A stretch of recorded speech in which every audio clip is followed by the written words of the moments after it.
Sir, in the second segment here, you talk about 3 C's. Can you cover that? Absolutely. 3 C's are complain, compare, and conceal. Complain, compare, conceal. Human nature. We complain about what's wrong. You know, my favorite sports team didn't win. Right. My car broke down. My husband's not treating me right. My wife's not treating me right. The kids won't do their homework. The preacher is off kilter. He's doing something we don't agree with. The government is wrong. Don't they understand that we need help? Right. We will complain about what's wrong. I heard an example earlier. It says a teacher stood at a board and she said 1 + 1 = 2. No one said anything. And she said 10 + 10 = 20. No one said anything. She said 3 × 3 = 9. No one said anything. She said 5 - 4 is 7. They said no. She said 8 × 8 is 52. No. Right. She said 1 × 5 is 15.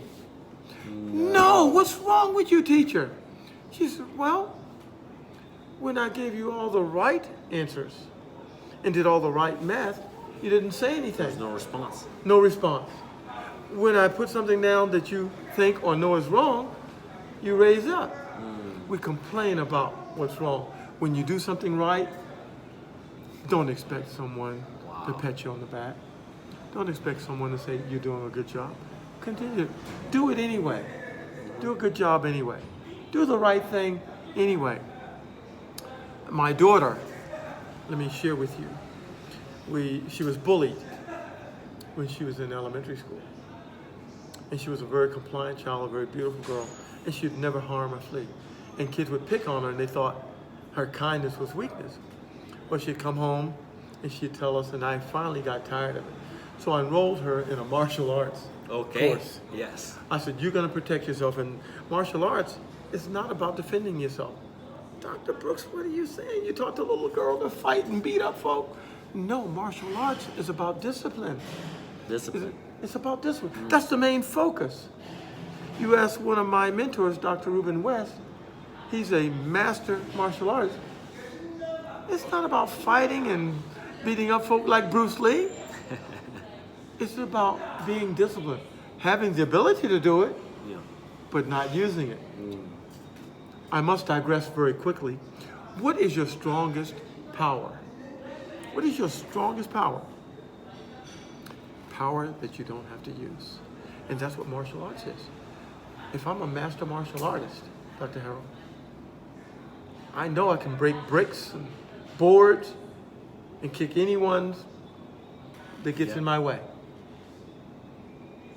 But my greatest power is not having to do any of it. That's my greatest power. And so, in complaining,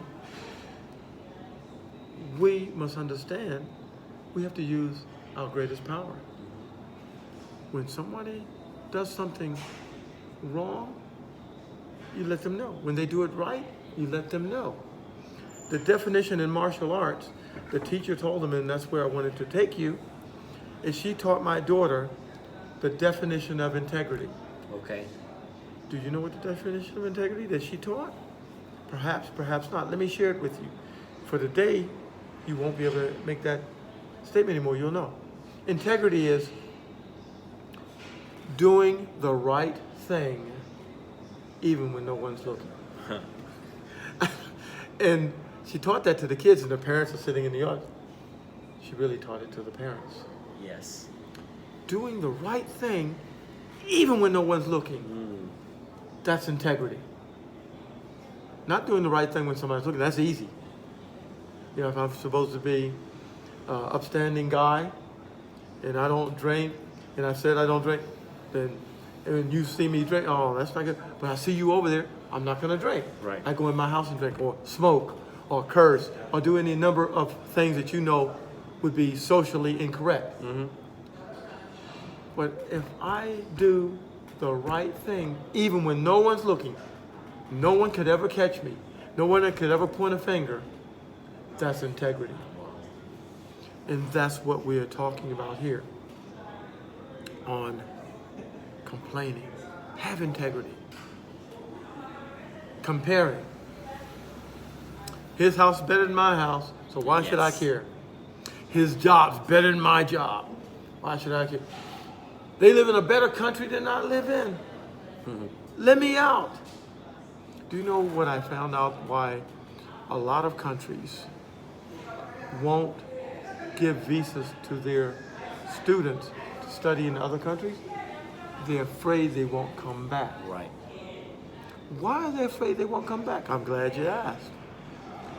Because that country hasn't done anything to instill the sense of pride, the sense of caring, the sense of loyalty that we talked about in chapter 1. Do you see how they now integrate? See, chapter 1 talks about caring, loyalty, pride. Chapter 2 says comparing. In order to get rid of the comparing creature, we must understand chapter 1. They flow into each other. They're not two separate parts. They're one part of the same. Don't compare yourself to anyone. There's only one you. You can be the best you, or you can be a second-class me. What do you choose? What do you choose? And the final C is the conceal. Concealing. We've heard of the ostrich sticking his head in the sand. Yeah, yeah. Don't want to know what's going on. I'm not trying to hear that. Da, da, da, da. No. We say that I'm going to turn a blind eye towards it. If it happens, I'm going to act like I don't know about it. Right. Well, that's not helping the problem. That's perpetuating the problem. For history says what we fail to learn from, what we fail to understand, we're destined to repeat. Wow. And so why are we in the mess we're in today? In every country on this green earth, this 25% of dirt, I call it dirt, you may call it land. 25% of this dirt that we occupy because we want to not own up to the fact that it has problems, it has warts. For call a spade a spade. Make sure that you understand that your country is not perfect. You're not perfect. I'm not perfect. My family is not perfect.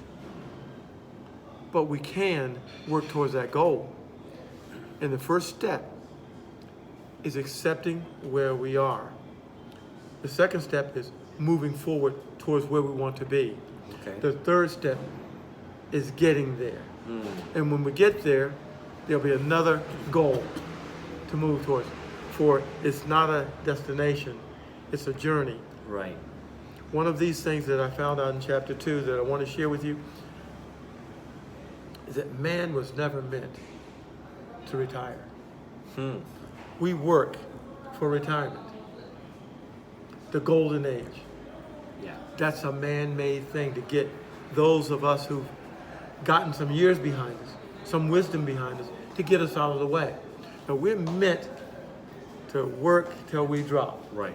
till we can't work anymore. How do you say that? Go back and look at some of the historical accounts. Moses lived to 120 years old. Methuselah lived to 999 years old. Abraham had a child at 90 years old. At 100, and Sarah was 90. Is that so unfathomable? No. I submit to you, no. Miracles happen today. They happen every day. You know what we need to do? Stop the insanity. Stop doing the same thing that we've always done. Right. The same way, the way we've always done. Right. And we want change. If you do that, you will affect meaningful change. Meaningful change. Let me You just read- stress on meaningful. meaningful. Let me read 2 sentences for you. Yes. We conceal the fact that we are not willing to do anything to affect change. That's one way. We conceal the fact that we are not willing to do anything to affect meaningful change. Meaningful change takes on a whole new life. It's something that you will become ingrained with. It's something that will become a purpose, a why, a precept, a concept for you. It's something that you'll do no matter what. You'll hear me say that time and time again. No matter what. Meaningful change is how laws are passed for the good, for the greater good. Whether they're civil laws, or constitutional laws, or laws for restaurants, or laws for no smoking, or laws for babies to get better health care. Meaningful change. That's what you want. That's what I want. If I'm wrong, let me know, but I don't think so. Because I know you too well. And I know that you want the same thing I want. And that's what's best for our family, what's best for ourselves, what's best for our tribes, what's best for our communities, what's best for our country. And ultimately, what's best for our world. For if we operate in this realm, we'll stop fighting. We'll understand there's really nothing to fight about. Fighting, I'm going to give you a technical term, fighting is silly. I love your technical terms. So that's what chapter 2 is all about. Wow, that's phenomenal. Thank you, Dr. Brooks, for sitting here, explaining this to me and our audience.